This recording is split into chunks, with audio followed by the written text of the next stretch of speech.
The snow fell quietly that night. It was the kind of snow that made everything feel soft and still. The streetlights glowed like tired eyes. People walked quickly, pulling their coats tighter, eager to get home and leave the cold behind. But on one silent corner of a small town, something was not right. A baby cried. The sound didn't fit in the peaceful street. It was sharp and desperate, like it didn't belong. It came from behind a church, where the snow had built up in tall white piles. No one was supposed to be there, but the baby was, wrapped in an old blue blanket, left in a cardboard box. The baby cried and cried until his tiny voice was almost gone. His face was red from the cold, and his hands were too still. He had no name, no note, nothing, just a sound in the night. Earlier that day, a young man named Thomas had stood near the same church. He was only 22, but his face looked older. Life had already worn him down. His eyes were tired. His hands shook as he held the baby, looking down with something between fear and sorrow. "I can't do this," he whispered. The baby blinked at him with wide blue eyes. Thomas looked around, as if waiting for someone to stop him. No one did. Snowflakes landed on the baby's cheeks, melting fast. The cold was growing stronger. The night was falling quickly. Thomas stared at the church. It had once been his safe place. As a child, he had come here with his mother, holding her hand, believing in things like kindness and second chances. But now, he felt nothing but shame. The baby squirmed in his arms. He was only 2 weeks old. Thomas had named him Noah, but now Thomas was about to walk away from his son. "Forgive me," he said. "I'm not ready. I'm not good enough." He gently placed the baby in the box, set it down near the church wall, and turned his back. The snow began to cover the box. Thomas didn't look back. The baby was found an hour later. An old woman named Margaret had just finished locking the church doors when she heard the faint sound. At first, she thought it was the wind, but then she heard it again. A whimper, a cry, something small. She followed the sound around the corner, and her heart nearly stopped when she saw the box. "No," she gasped. "Dear Lord, no." She rushed forward, brushing snow off the lid. Inside, she found a baby with frozen fingers and frightened eyes. "Sweet Jesus," she whispered, lifting him out and holding him close. "You poor, poor thing." Margaret didn't waste time. She ran inside the church, called the police, and wrapped the baby in everything warm she could find. She sang to him in a quiet voice, rocking him as if she had always known him. "You're safe now," she whispered. "You're not alone." The police came, then a social worker, then a nurse. They took the baby away to the hospital, where he was cared for, warmed up, and fed. He survived, barely. They gave him a name at the hospital, Noah White, a name that would carry through the years, from cold beginnings to something far, far brighter. Noah was placed in foster care. He moved from one home to another during his early years. Some were kind, some were not. He was quiet, often sick, and always carried a sadness in his eyes that no one could quite explain. But Noah was different. Even as a child, he listened more than he spoke. He watched people carefully, noticing things others missed. When someone was hurting, he felt it. When someone was angry, he stayed quiet. He never threw tantrums, never shouted. It was like he had learned early that the world wasn't always safe and that silence was a kind of armor. One of the foster families, the Hargroves, kept him longer than the others. They lived in a small house just outside of town. Mr. Hargrove was a bus driver. Mrs. Hargrove worked at a diner. They didn't have much, but they had soft voices and warm smiles. They liked Noah. They called him our quiet little heart. But Noah didn't stay there forever. Like so many children in the system, he moved again, and again, and again. Each move was like being torn apart a little more. When Noah was 10, something changed. He had been sent to a new foster home in the middle of winter. The family was strict, not cruel but cold. They didn't talk much. They didn't listen much either. One night, Noah got sick. A terrible fever. His head burned. His throat hurt. He lay in bed, shivering and crying softly to himself. No one came to check on him. He got worse and worse. By morning, he had passed out. He woke up in a hospital bed. White walls, bright lights. A woman in a nurse's outfit leaned over him. "Hey there, sweetheart," she said. "You gave us a scare." Noah blinked slowly. His head felt like it was floating. "You had a pretty bad infection," the nurse explained. "But you're safe now." Noah didn't speak. He just looked around the room, eyes wide, afraid. But something happened over the next few days in that hospital. The nurse, her name was Rachel, stayed with him. She brought him little cups of jello, fluffed his pillows, and talked to him like he mattered. Not like he was just another forgotten child. Noah began to smile. Just a little. One day he asked her, "Are you a doctor?" She laughed. "No, honey, I'm a nurse. But I work with doctors. Do they help people too?" "They try their best," she said. "Some of them are really amazing." Noah didn't say anything more, but something had sparked in him. Something warm, something alive. For the first time, he wondered what it would feel like to stay in a place like this, a place of healing. A place where people noticed you, a place where people helped. That was the moment Noah's path began. Years passed. Noah became a teenager. He didn't get adopted. Not officially, but he stayed in a group home that was calm and clean, where the adults tried their best. Noah grew tall. He still didn't talk much, but he listened. He read every book he could find. Science books, biology, stories about the human body, how it worked, how it broke, how it could be fixed. He studied quietly while the other kids played or got into trouble. One of the staff members, Mr. Drew, noticed. "You've got a sharp brain, kid," he told Noah one day. "Ever think about being a doctor?" Noah paused, then nodded once. "I've thought about it, Mr. Drew smiled. "You should go for it." That night, Noah sat at the window, looking up at the stars. He didn't know much about his real parents, but sometimes in the stillness of night, he wondered, why did he leave me? He didn't cry about it anymore, but the question never left. He didn't know his father's name, only that someone had once held him and walked away. He would never understand why, but maybe, just maybe, he could become someone who stayed, someone who helped, someone who saved others from feeling the way he had. Noah decided that night he would become a doctor, not for praise, not for money, but for every child who ever cried alone in the snow. Noah never forgot what it felt like to be left behind. Even when he smiled, even when he learned to laugh, a part of him stayed quiet inside, like a room with the light turned off. But he didn't let that stop him. Instead, he carried it with him, not like a weight, but like a reminder. He knew what it felt like to be unwanted. He decided he would never make anyone feel that way. High school was tough for Noah. He wasn't the kind of boy who stood out. He wasn't popular. He didn't play sports. He didn't wear nice clothes or have parents cheering for him at events. But he was there every day, sitting near the back, paying attention like his life depended on it, because in a way, it did. While other students texted under their desks or doodled in notebooks, Noah listened. He wrote notes carefully. He asked quiet questions after class. Teachers began to notice, especially Mrs. Carter, the biology teacher. "Noah," she said one afternoon, looking over his paper, "you wrote a full essay when the question only asked for a paragraph." "I didn't want to leave anything out," he said. She smiled. "You didn't." She watched him for a moment. "Do you want to be a doctor?" Noah nodded slowly. "I do. That's not an easy path, I know. It'll take years. I don't mind. You'll need scholarships, good grades, long hours, and a reason that keeps you going when everything else feels impossible." He looked at her, his voice soft. "I already have that, Mrs. Carter said nothing for a moment. Then she simply nodded. "Then I believe you'll do it." Noah worked harder than anyone else at school.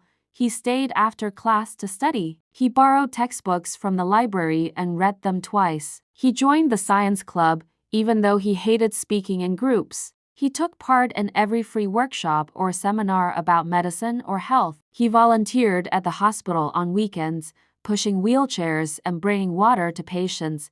He didn't care that no one called him a genius. He didn't care that some kids made fun of his old shoes or his quiet voice. He was chasing something bigger than popularity. He was chasing purpose, and slowly, quietly, doors began to open. A local foundation for foster youth awarded him a small scholarship for college.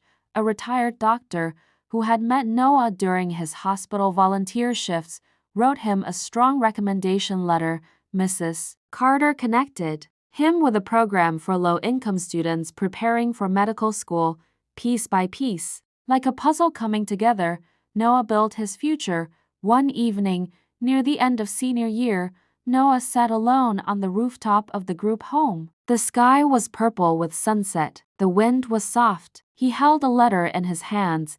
It was from a university, his dream university. He hadn't opened it yet. He closed his eyes and whispered, "Please, just this one thing." Then he tore the envelope open. His eyes scanned the page. Then they filled with tears. He had been accepted, a full scholarship. Noah didn't scream or jump up and down like other kids might have. He just sat there quietly, holding the letter to his chest, letting the moment fill every lonely space in him. He had made it, but he also knew this was only the beginning.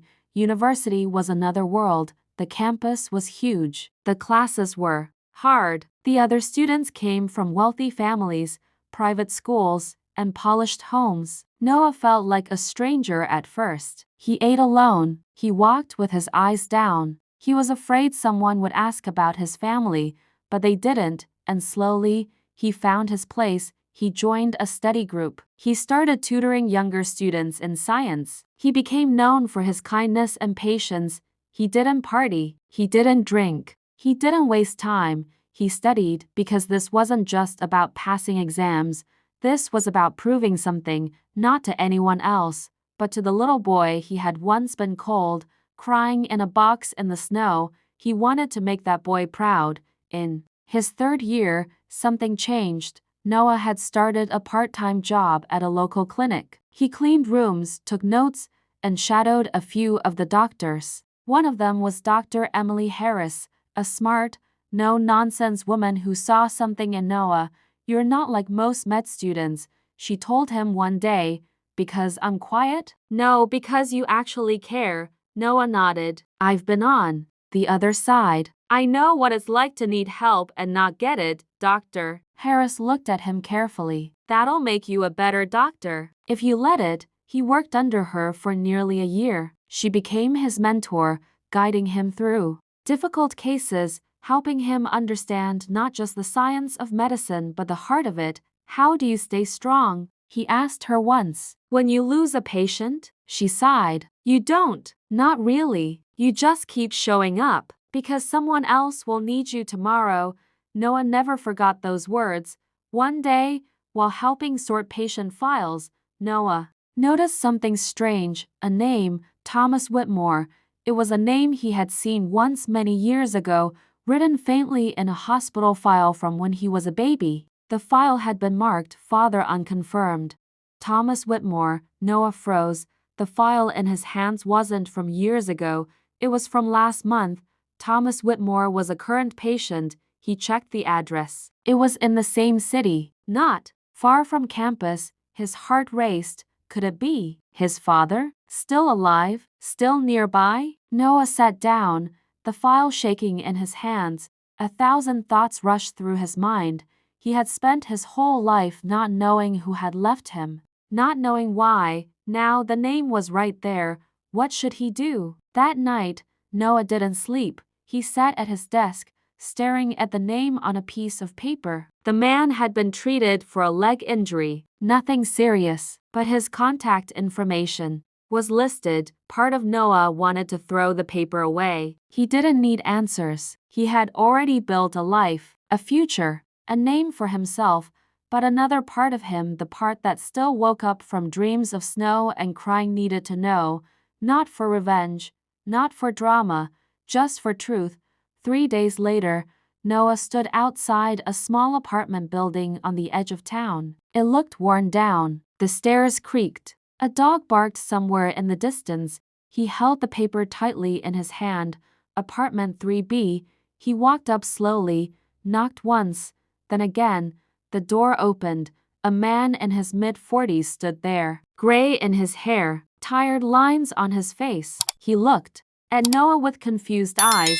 "Can I help you?" the man asked. Noah's voice was calm, steady. "I think you might be my father." The man blinked. His face went pale. He stepped back as if he'd been hit. "No," he whispered. "No, that can't be." Noah nodded. "My name is Noah. Noah White. I was left behind a church 25 years ago, in a cardboard box." The man backed into the apartment, sinking into a chair. "My God," he said. "You're alive." Noah didn't move. He just stood there, waiting. "Why did you leave me?" he asked. The man Thomas buried his face in his hands. "I was young. I was stupid. I thought I couldn't be a father. I had nothing. No money. No home. I thought I'd only ruin your life. You never tried to find me. I thought it was better if I disappeared. I didn't think I deserved to be forgiven."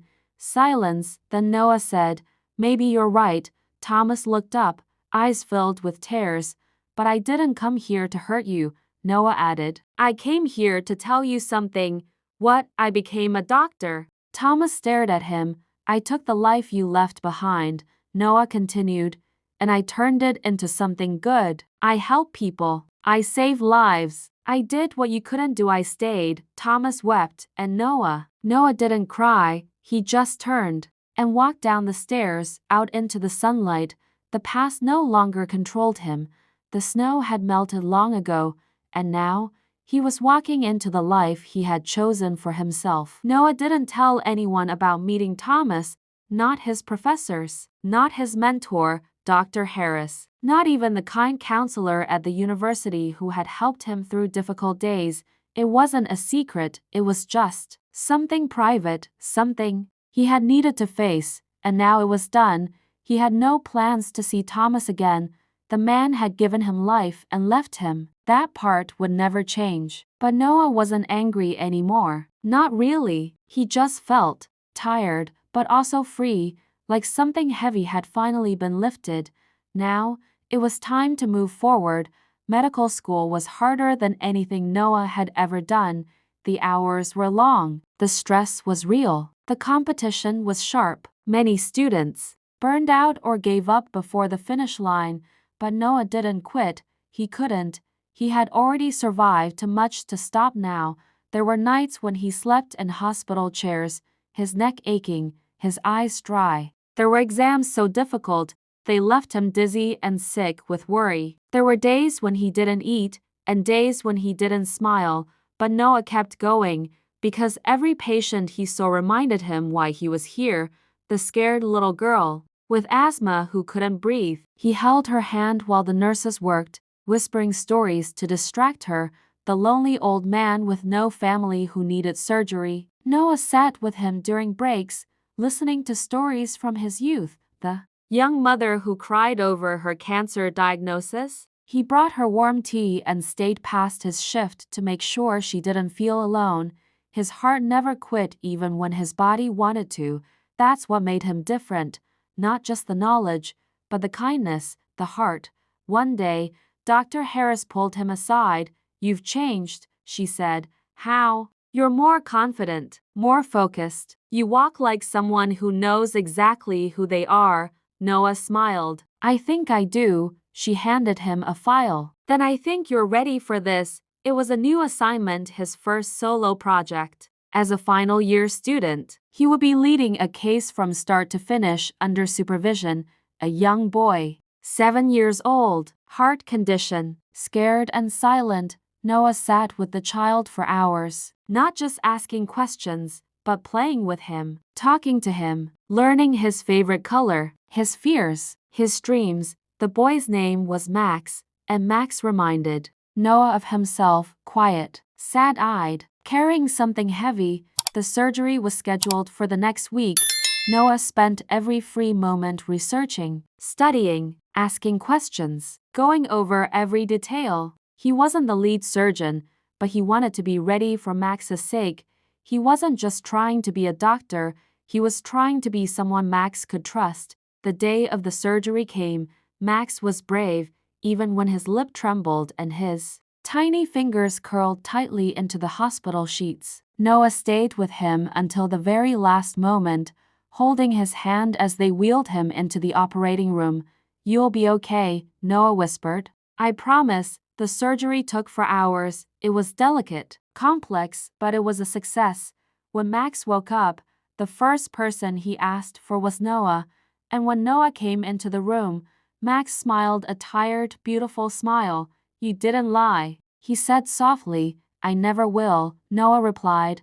That night, when Noah sat alone in the staff break room, he felt something shift in his chest, a sense of purpose so strong it almost hurt. He wasn't just living anymore, he was healing. That summer, Noah graduated from medical school.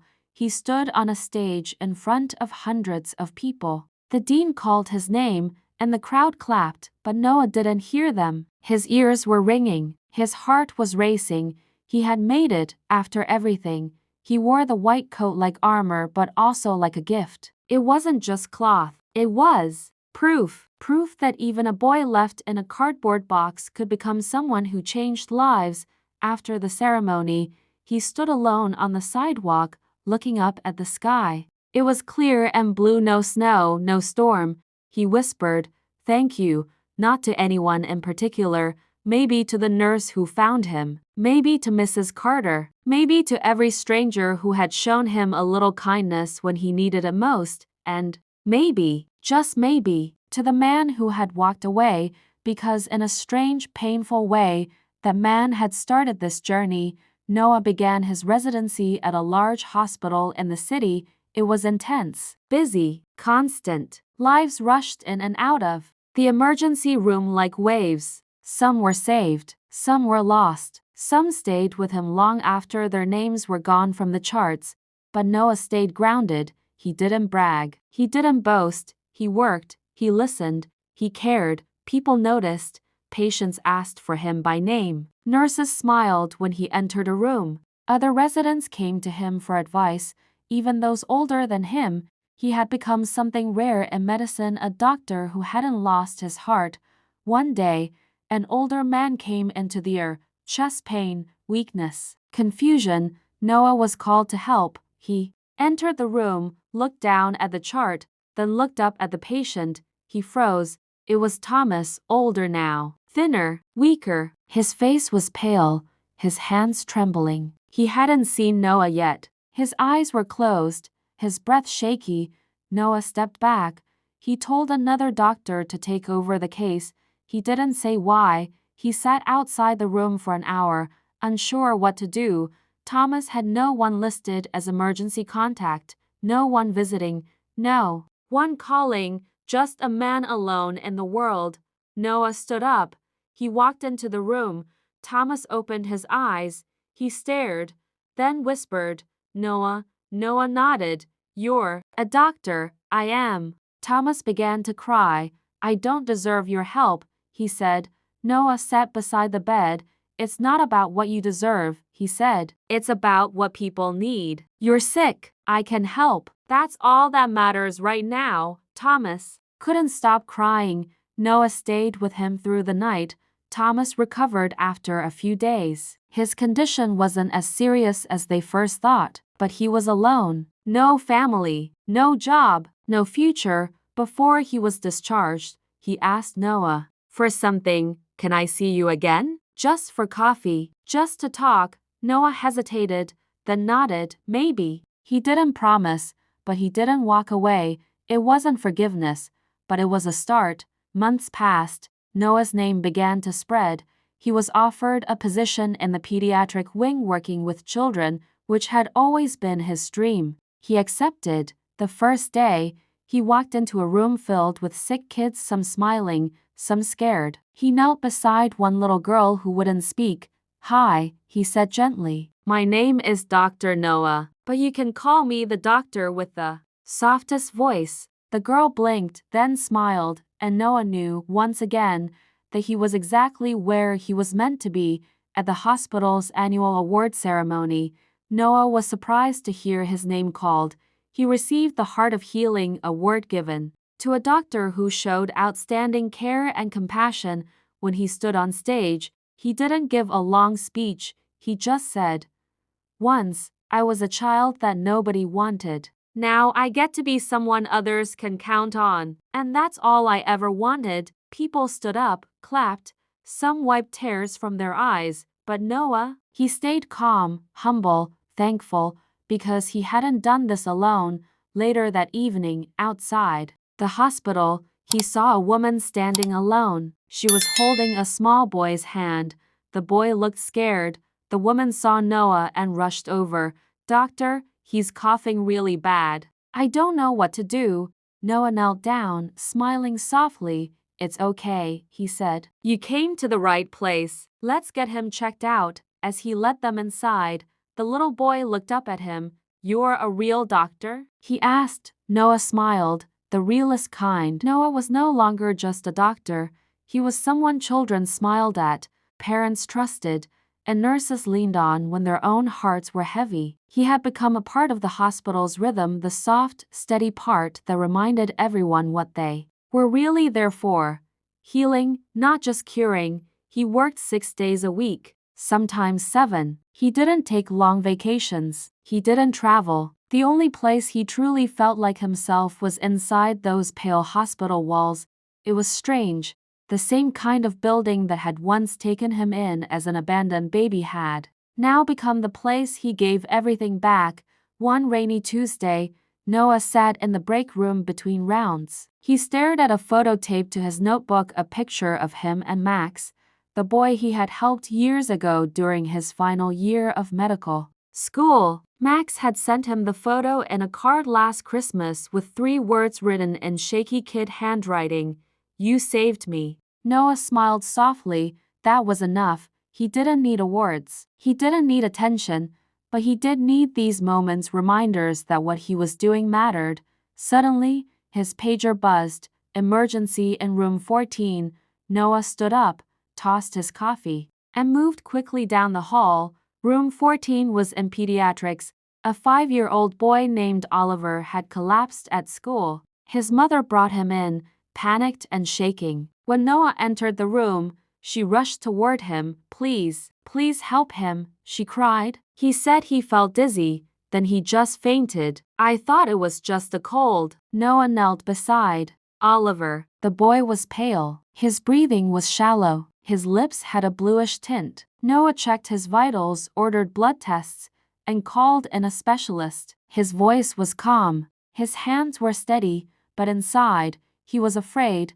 This child was in real danger, and he had no time to waste. For the next 6 hours, Noah didn't leave the pediatric wing. He sat by Oliver's bed when he wasn't checking labs or calling other departments. He explained every detail to Oliver's mother in plain, soft words. Finally, when the tests came back, the diagnosis was clear: a rare blood disorder, treatable but urgent. They would need to begin treatment immediately. "I'm not going anywhere," Noah said, and he meant it. Later that night, as Oliver finally rested under sedation, Noah stepped out of the room and took a deep breath. The hallway was quiet. A voice came from behind him. "That boy's lucky you were here." Noah turned. It was Thomas, older, thinner, wearing a jacket to light for the rain. His face looked worn, but his eyes held something new, a kind of respect. Noah stared at him for a long moment. "What are you doing here?" "I wasn't sure I'd get to see you," Thomas said. "I've been sitting in the waiting room for an hour. I didn't want to interrupt." "You didn't need to come," Noah said quietly. "I know," Thomas replied, "but I wanted to."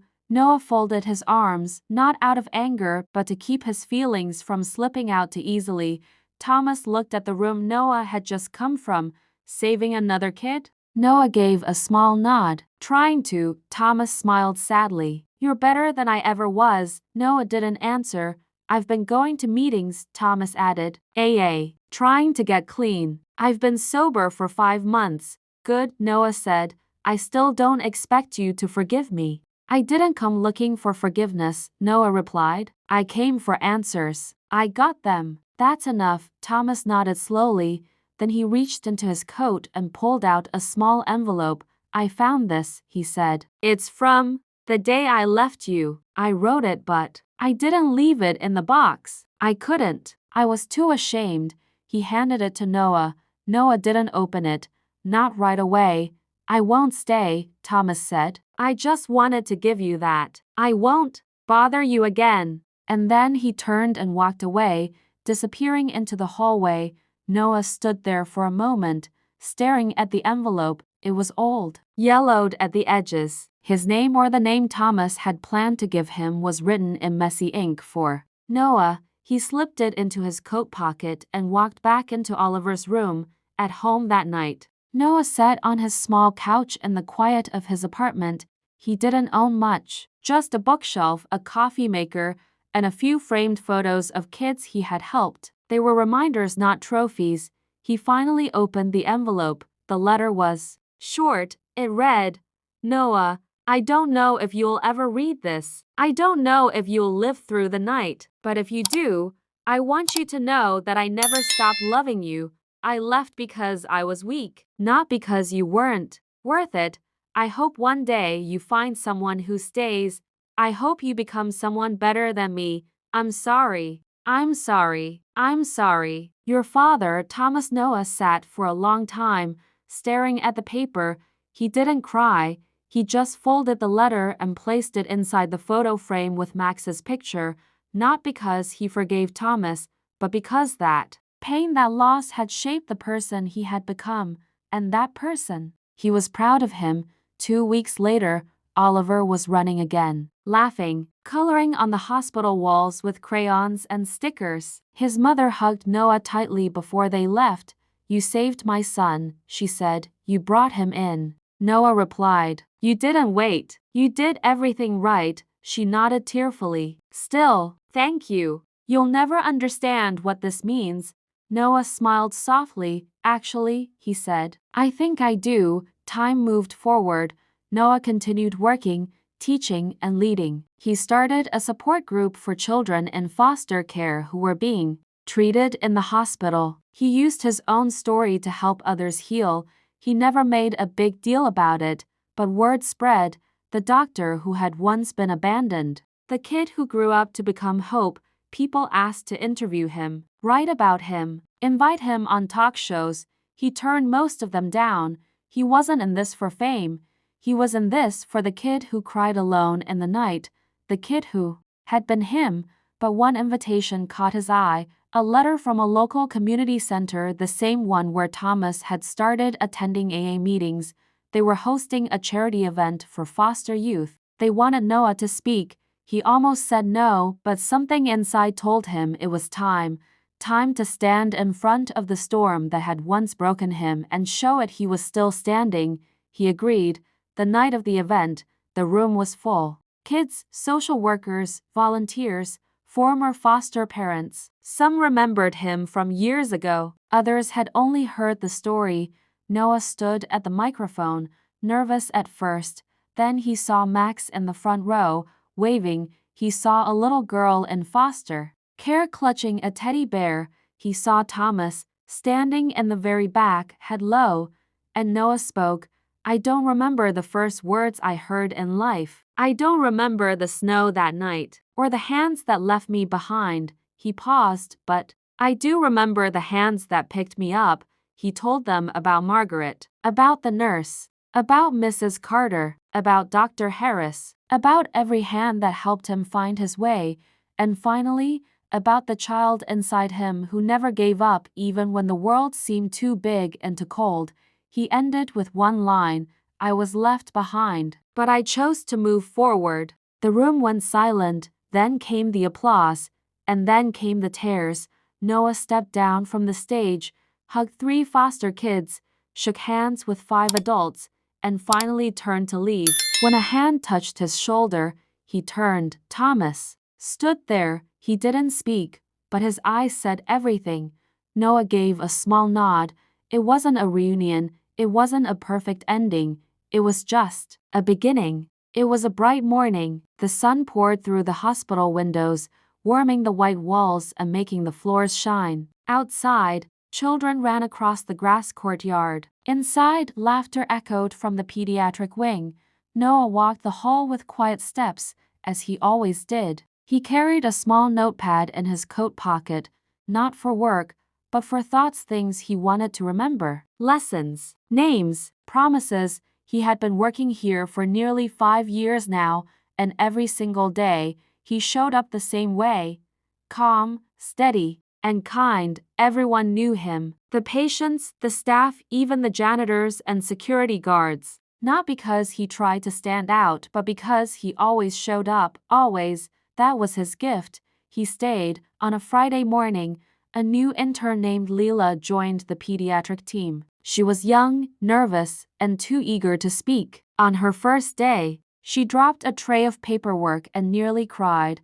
Noah knelt beside her and helped pick it up. "It's okay," he said. "You don't have to be perfect. Just don't disappear." She blinked. "What do you mean?" "Some people leave when it gets hard," Noah said. "But the ones who stay, those are the ones that make a difference." Leela looked at him for a moment, then smiled. "You're Dr. Noah, aren't you? The one from the story?" He stood, brushing off his coat. "I'm just someone who kept going." She didn't ask anything else. She didn't need to. Later that week, the hospital hosted a special event, Family Day, where children who had recovered from serious illness came back to visit their doctors. Noah wasn't sure he'd go. He didn't like attention, but when he saw Max's name on the RSVP list, he smiled and changed his mind.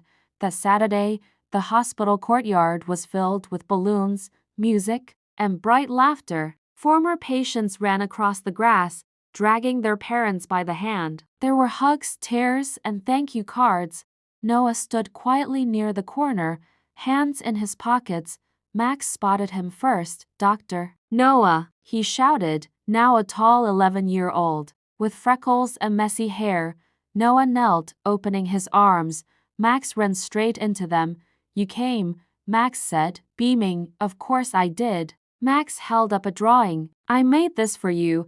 It was a picture of a tall doctor with a big heart on his chest and a little boy holding his hand. In crayon, Max had written, "The doctor who never left." Noah felt something deep inside him shift, like a full circle closing. He looked up and saw Thomas, standing a few feet away, watching, not approaching, just there, and Noah gave him a slow nod, not as a son, not even as a friend, but as a man who had built his own path and finally had peace with where it started. Months passed, seasons changed. Noah continued to serve the same way he always had, but one day, something unexpected happened. He received a letter in the mail, handwritten, from a woman named Claire Whitmore. She said she was Thomas's sister.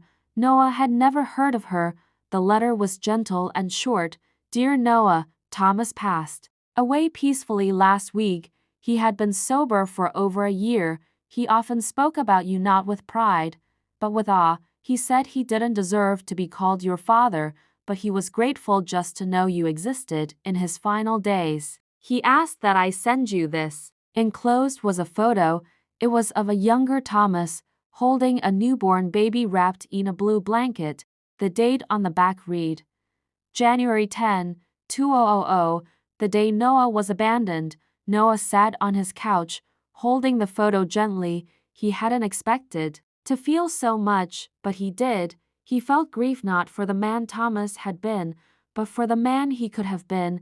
He also felt something softer, not quite forgiveness, not quite sorrow, just understanding. The next day, Noah took the photo to the hospital and added it to his office wall next to drawings from children, thank you notes, and old ID badges. He didn't label it, he didn't explain it, but he knew why it was there. That was the moment his story began. In pain, yes, but also in possibility. He had taken that beginning and turned it into a life worth living, a life worth sharing. Years passed. Noah became the head of the pediatric department. He trained dozens of young doctors, each of them carrying a little piece of his wisdom. He started a scholarship program for kids in foster care who wanted to study medicine. He worked, he served, he listened, and people kept coming back to him not just for treatment, but for hope. One day, a mother walked in with her daughter, Emma. Emma was 5 years old and had a rare heart condition. Her mother had read about Noah in a magazine article and traveled 3 states just to meet him. "You are the one," the mother said. "You are the doctor who was left in the snow." Noah smiled gently. "That's true," the mother wiped her eyes. "Then I know my daughter is safe with you." Noah knelt beside Emma. "Hi," he said softly. "I'm Dr. Noah. I know what it's like to have a heart that feels too small for your body, but we're going to take care of it together. Deal?" Emma nodded. Noah stayed by her side every step of the way, just like always. One quiet evening, long after his shift ended, Noah stood by the window of the pediatric ward. The city lights glowed far below. The wind touched the glass softly. He placed his hand on the window and took a deep breath. He thought of every child he'd ever helped, every step that brought him here, every person who had believed in him when he didn't yet believe in himself. He thought of Margaret, the church woman who first picked him up. He thought of Mrs. Carter and Dr. Harris. He thought of Thomas. And he thought of himself, the small boy in the blue blanket, crying into the cold, not knowing what the world had waiting for him. Noah closed his eyes and smiled, because he knew now. He was never truly abandoned. He was placed right where he was meant to be. The end.